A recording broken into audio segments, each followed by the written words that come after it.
2024 के चुनाव को लेकर, लोकसभा चुनाव को लेकर चुनावी बिगुल बज चुका है। सभी प्रत्याशियों ने लगभग अपना नामांकन कर लिया है। इस समय हमारे साथ भारतीय जनता पार्टी के वरिष्ठ नेता और प्रदेश लोकसभा चुनाव कार्यालय समिति के जो प्रदेश संयोजक हैं केदार जोशी जी मौजूद हैं। सर, सबसे पहला सवाल मेरा ये रहेगा कि अब लगभग नामांकन लगभग सबके हो गए हैं। अब एक स्टार प्रचारकों की सूची भी आपकी आई है। कौन कौन लोग रहेंगे स्टार प्रचारक? 40 लोग हैं उसमें। देखिए, हमारे वरिष्ठ लोगों में से आदरणीय प्रधानमंत्री जी हैं, जगत प्रसाद नड्डा जी हैं, स्मृति ईरानी जी हैं, अपने नितिन गडकरी जी हैं, तमाम बड़े नेता, लगभग हेमा मालिनी जी हैं। बहुत वरिष्ठ नेताओं के अलग से सूची दे देंगे, वो सभी यहाँ पर रहेंगे। हमारे प्रदेश के वरिष्ठ सभी पूर्व मुख्यमंत्री, सभी नेतागण स्टार प्रचारकों की सूची में हैं। लगभग कोई 35 से ऊपर की सूची है। और आज हमारे पांचों लोकसभाओं का नामांकन इस समय हो चुका है। अजय भट्ट जी ने इस समय वहाँ नॉमिनेशन कर दिया है।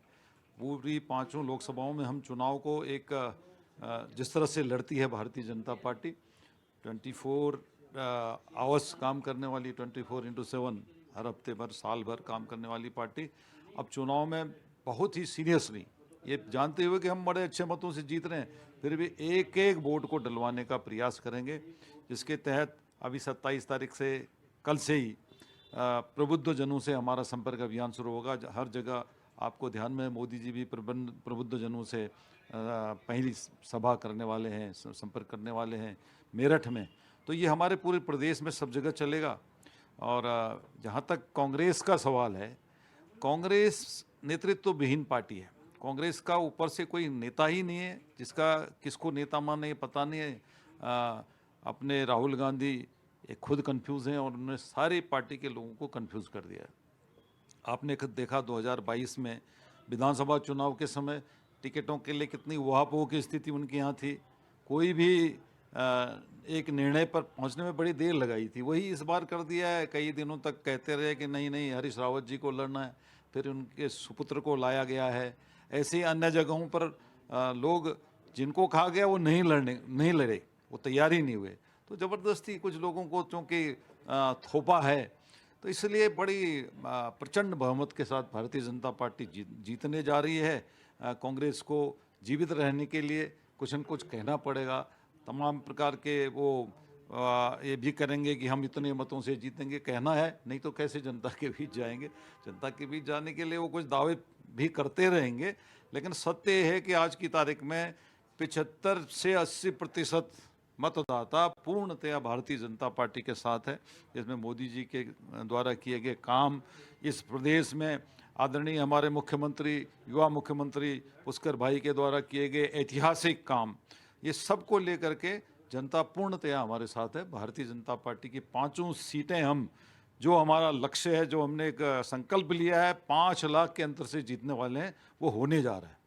जोशी जी, आप प्रदेश लोकसभा चुनाव कार्यालय समिति के संयोजक हैं, प्रदेश के प्रमुख हैं आप। तो पांचों लोकसभा सीटों के लिए जो कार्यालय बने हैं, वहां से क्या कुछ गतिविधियां संचालित हो रही हैं फिलहाल? देखिए, प्रतिदिन हम सभी कार्यालयों से वीडियो बैन, प्रचार सामग्री, प्रत्याशी के दौरे, कार्यालय खुलने का समय, प्रतिदिन का, रोज की हम वो ले रहे हैं। ये मेरे सहयोगी कर रहे थे, उनका कल पैर टूट गया, इसलिए अभी मैंने चाट लिया है। आज से मैं इसको लेना शुरू करता हूँ। प्रतिदिन का सारा कार्यक्रम हमारा, हर विधानसभा में बूथ स्तर तक के जो कार्यक्रम दिए हैं वो किस तरह से हो रहे हैं। हमने एक कार्यक्रम लिया है, प्रवासी मतदाता संपर्क अभियान। जो मतदाता हमारे प्रदेश में मतदाता है लेकिन है नहीं, या हमारे ज़िले में है, देहरादून रहता है, पिथौरागढ़ का है, ऐसे लोगों से भी संपर्क करके हम उनको वोट देने के लिए बुलाने वाले हैं। उस संपर्क अभियान में भी हमारी टोली बन चुकी है। प्रतिदिन मैं उनसे संपर्क में हूँ। तो एक एक चीज़ जो कुछ हो सकता है चुनाव के लिए, बहुत सीरियसली, कि हम अधिकतम मतों से जीतेंगे, इस संकल्प को पूरा करने के लिए तन मन धन से पूरा कार्यकर्ता, नेतागण सभी लगे हुए हैं और हम ऐतिहासिक जीत इस बार दर्ज करने वाले हैं। जोशी जी, पीएम मोदी की रैली कहाँ कहाँ है? संभवतः मोटा मोटा कुछ आकलन है क्या? आप लोगों ने जगह सुनिश्चित की है? अभी तक मोटा मोटा ये है कि उनकी एक ही रैली मिलने की अभी तक बात हुई है। अभी पक्का नहीं कह सकता हूँ मैं, लेकिन ये अपने गढ़वाल संभाग में देहरादून अथवा हरिद्वार में मोटा मोटा उनकी रैली होने की संभावना है। शेड्यूल कब तक रहेगा? ये 40 स्टार प्रचारक हैं, जो केंद्र के स्टार प्रचारक हैं, वो कब कब आएंगे अभी तारीखों पर?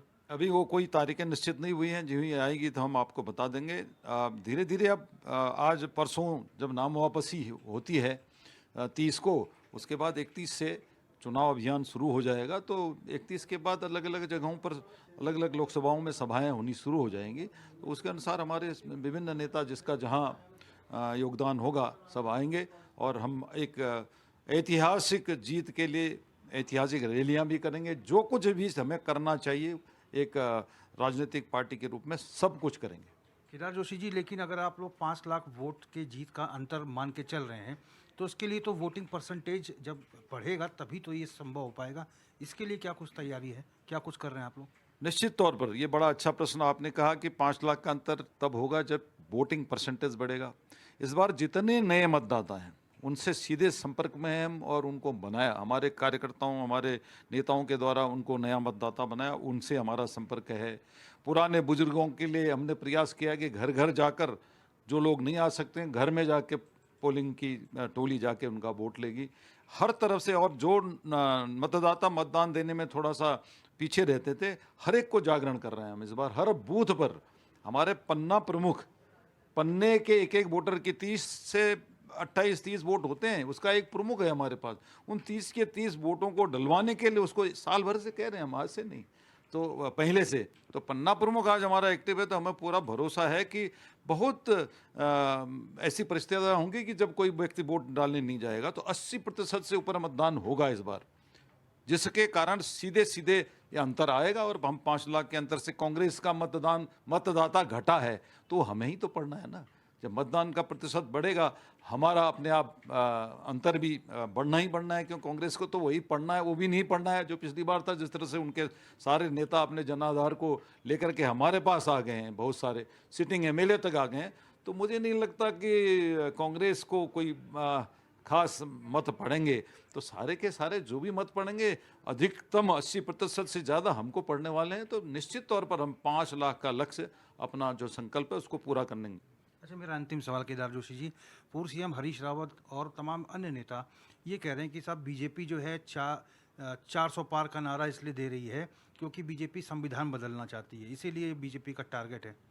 देखिए, संविधान बदलने का ऐसा विषय कुछ नहीं है। संविधान की मूल जो सोच है उसको कभी भारतीय जनता पार्टी छेड़ेगी नहीं, लेकिन उसमें जो संशोधन अभी भी पिछले पीछे भी तो किए, बहुत सारे संशोधन अंग्रेजों के ज़माने से चल रहे तमाम आपके जितने भी नियम थे उनको बदला, जिसके कारण जनता को परेशानी थी। आगे भी अगर ऐसी ज़रूरतें होंगी, व्यर्थ के कानून जिसके कारण हमारे नागरिकों पर एक बोझ पड़ता है और लंबी जुडिशरी की प्रक्रिया में समय लगता है, उनको बदलने में क्या अर्ज है।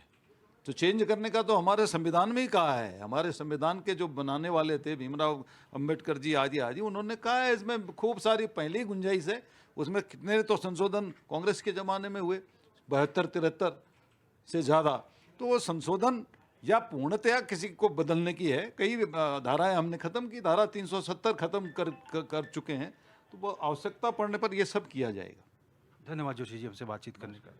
तो हमने बात की भारतीय जनता पार्टी के वरिष्ठ नेता केदार जोशी से। आप प्रदेश लोकसभा चुनाव कार्यालय प्रमुख हैं और निश्चित तौर पर 5 लोकसभा कार्यालयों में जो चुनावी गतिविधियां हैं वो पूरी तरह से संचालित हो रही हैं।